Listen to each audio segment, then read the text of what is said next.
Welcome back to the Law School Toolbox podcast. Today we're doing another in our Listen and Learn series. This episode will cover non-hearsay. Your Law School Toolbox hosts are Alison Monahan and Lee Burgess. That's me. We're here to demystify the law school and early legal career experience so you'll be the best law student and lawyer you can be. We're the co-creators of the Law School Toolbox, the Bar Exam Toolbox, and the career-related website Career Dicta. Alison also runs the Girls Guide to Law School. If you enjoy this show, please leave a review or rating on your favorite listening app. And if you have any questions, don't hesitate to reach out to us. You can reach us via the contact form on lawschooltoolbox.com, and we'd love to hear from you. And with that, let's get started.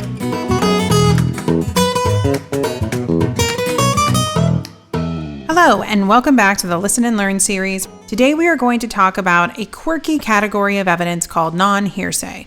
Non-hearsay is either 1, evidence that meets part of the hearsay definition, usually the out-of-court statement part, but not all of it, or 2, evidence that does meet the definition but has been specifically deemed non-hearsay by statute. Non-hearsay is tested often on both the MBE and on evidence essays. When you see a question that seems to trigger the hearsay rule, it's easy to fall into the trap of immediately looking for a hearsay exception. This is a mistake because you're skipping right over non-hearsay. Always focus first on whether the statement at issue is in fact hearsay. That means starting with the definition of hearsay. We've addressed this in another podcast focused exclusively on the general rule for hearsay, but we'll go over it again today with a goal of using it to illustrate what is not hearsay. Then we'll dig into statements that are specifically defined in the FRE as non-hearsay. Okay, so what is hearsay? Hearsay is an out-of-court statement offered for the truth of the matter asserted. You'll know you're dealing with hearsay when the question asks whether a statement made outside the courtroom should be admitted. The person who made the statement is referred to as the declarant.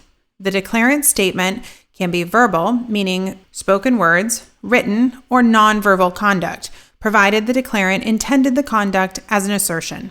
This means that if the nonverbal act doesn't assert or communicate anything, it's not a statement for purposes of the hearsay rule. An example of nonverbal conduct that does not qualify is the act of pointing to identify a suspect in a lineup. Out of court means the statement was made when the declarant was not on the witness stand at trial or in a hearing.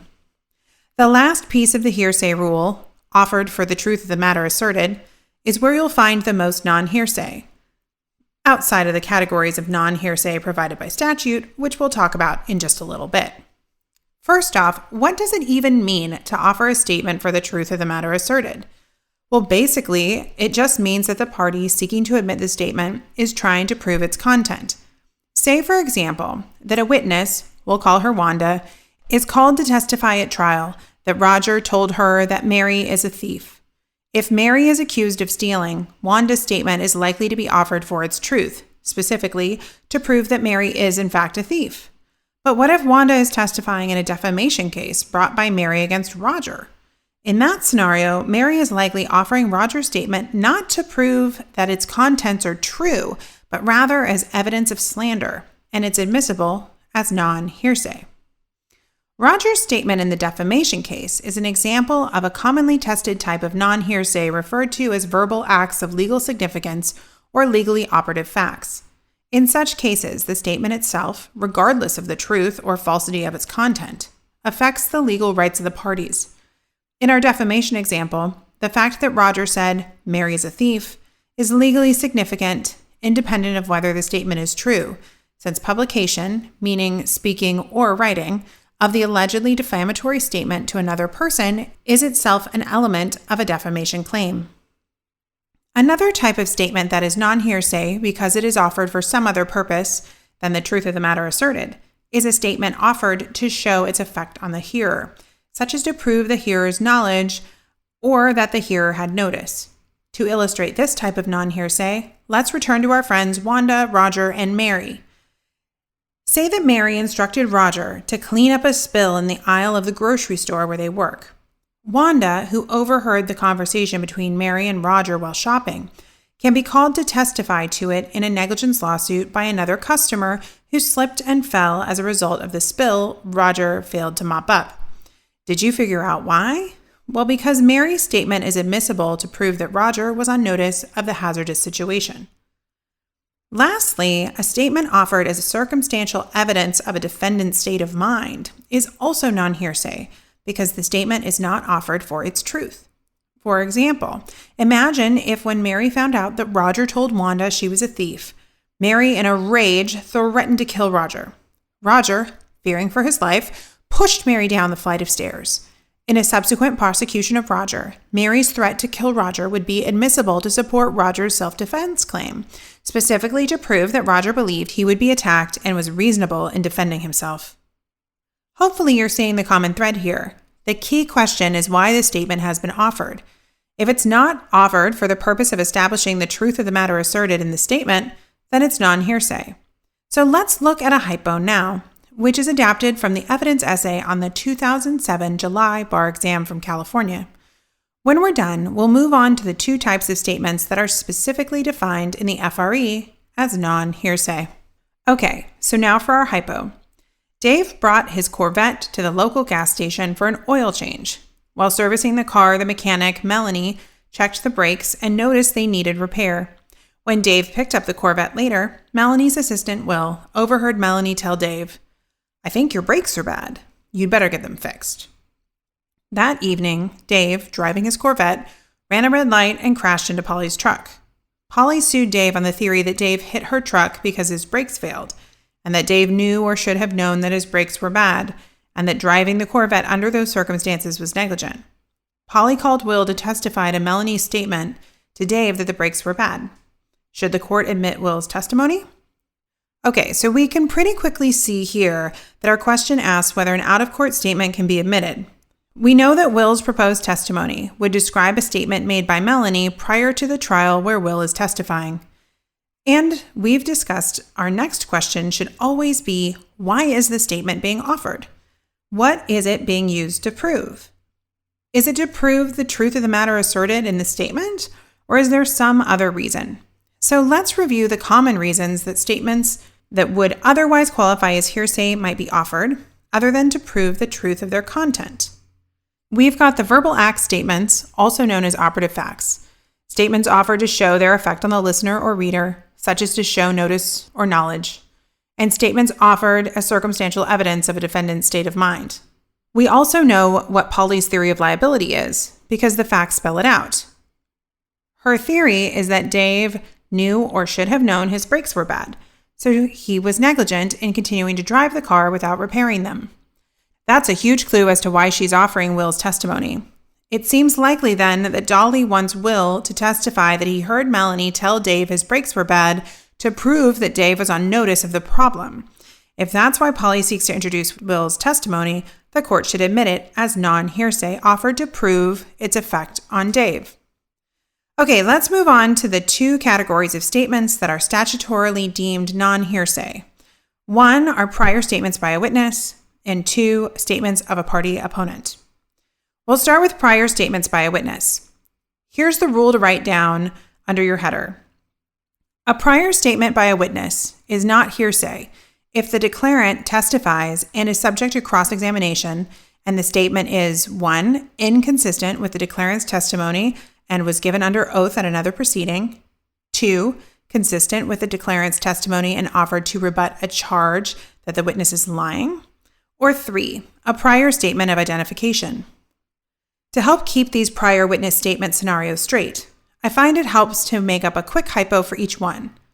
So let's bring back Roger, Mary, and Wanda.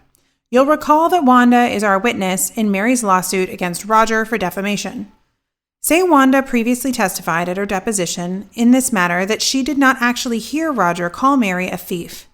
Wanda's statement at the deposition would be hearsay because she didn't make it at the trial, but it's non-hearsay under the statute because it was made while she was under oath, and it's inconsistent with her subsequent testimony that Roger said Mary was a thief. If the court admitted this evidence of Wanda's inconsistent statement as part of Roger's attempt to discredit Wanda, Mary could offer evidence that Wanda told her that Roger said she was a thief. This would be a prior consistent statement by Wanda being offered to rebut Roger's charge that Wanda was lying. Lastly, a prior statement by Wanda identifying Roger would also be admissible non-hearsay. For the second category of statutory non-hearsay, statements of an opposing party, the rule to write down is this. Any statement offered against an opposing party is not hearsay if it A, was made by the party in an individual or representative capacity, B, is adopted or believed to be true by the party, C, was made by a person authorized by the party to make a statement on the subject, D, was made by the party's agent or employee on a matter within the scope of that relationship, or E, was made by the party's co-conspirator during and in furtherance of the conspiracy. So essentially, a statement offered by a plaintiff against a defendant or vice versa. If the party against whom the statement is being offered isn't the declarant, categories B through E in the rule, the statement can be adoptive, vicarious, or part of a conspiracy. There are a couple of important things to be aware of here. First, the statement need not have been against the declarant's interest when it was made. What matters is that it's offered against him at the time of the trial or hearing. The statement can also be an opinion or even a legal conclusion. The declarant doesn't need to have personal knowledge. Lastly, for an adoptive admission, remaining silent is enough to establish acquiescence if a reasonable person would have denied the statement after hearing it. Got it? All right, let's make sure by doing another hypo that incorporates both statutory non-hearsay and seeming hearsay that's not actually hearsay because it's not offered for the truth of the matter asserted. This one is adapted from the evidence essay on the July 2005 California bar exam. Dan is charged with arson. The prosecution attempts to prove that he burned down his failing business to get the insurance proceeds. It is uncontested that the fire was started with gasoline. At Dan's trial, the prosecution called Steve the bookkeeper for Dan's business.